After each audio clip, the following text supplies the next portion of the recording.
I'm Nick Smith, and because John Lauro is on the panel, I am the second most prominent defense lawyer here, and only for that reason. Yeah, in the last few years, I don't think I've had one case that hasn't been touched by weaponization. And I'm really not exaggerating when I say that. A few years back after January 6th happened, I got a couple of these cases. No lawyers, like John Lauro suggested, were willing to take any of them. I got linked up with Cynthia Hughes, who was performing miracles for defendants who no one wanted to represent. And it just exploded from there. And it was such an eye-opening experience. I had already practiced criminal law for about 15 years at that point, but I've never, ever experienced the kind of weaponization that I saw in the DC courthouse around the corner. And it took a life on of its own.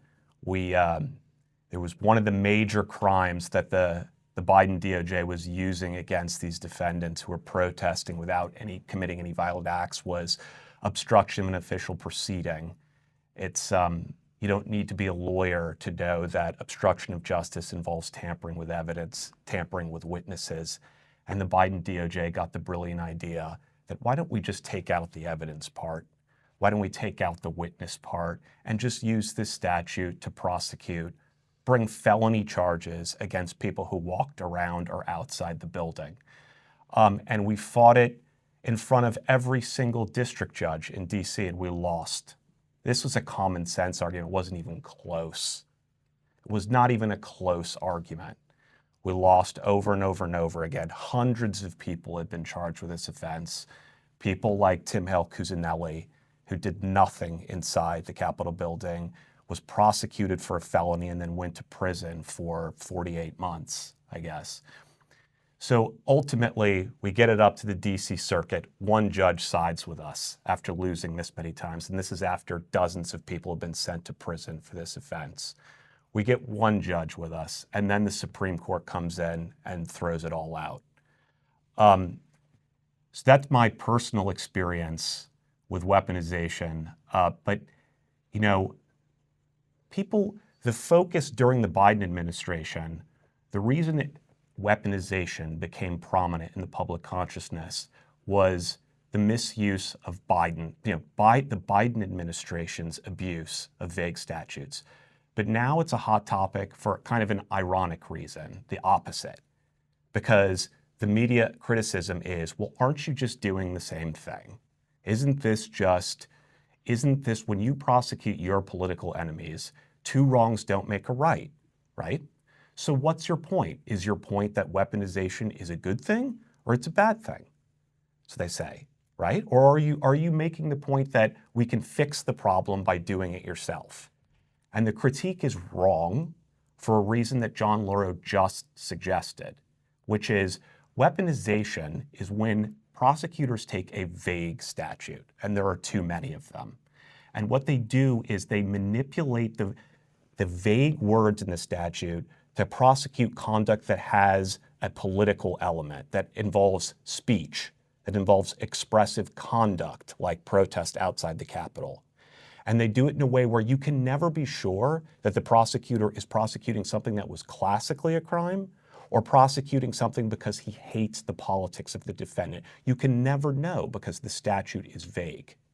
But when you look at a prosecution of someone who is lying on their mortgage forms, there is either a true fact or a false fact there. This isn't a vague crime. Fraud is not a vague crime. Making false statements in your mortgage form is not vague in the same way. Now, the response to that is, oh, but what if there's a political motive? Can't we say that there's some political motive for prosecuting Letitia James? After all, she prosecuted the president. But that is not weaponization because you'll never get to the bottom of what the motive of a prosecutor is.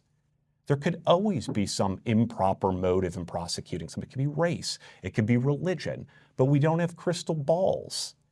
So the bright line is the crime, are the facts that the prosecutors allege and the type of crime it is. There could be some political motive in prosecuting some some individuals who went after President Trump before.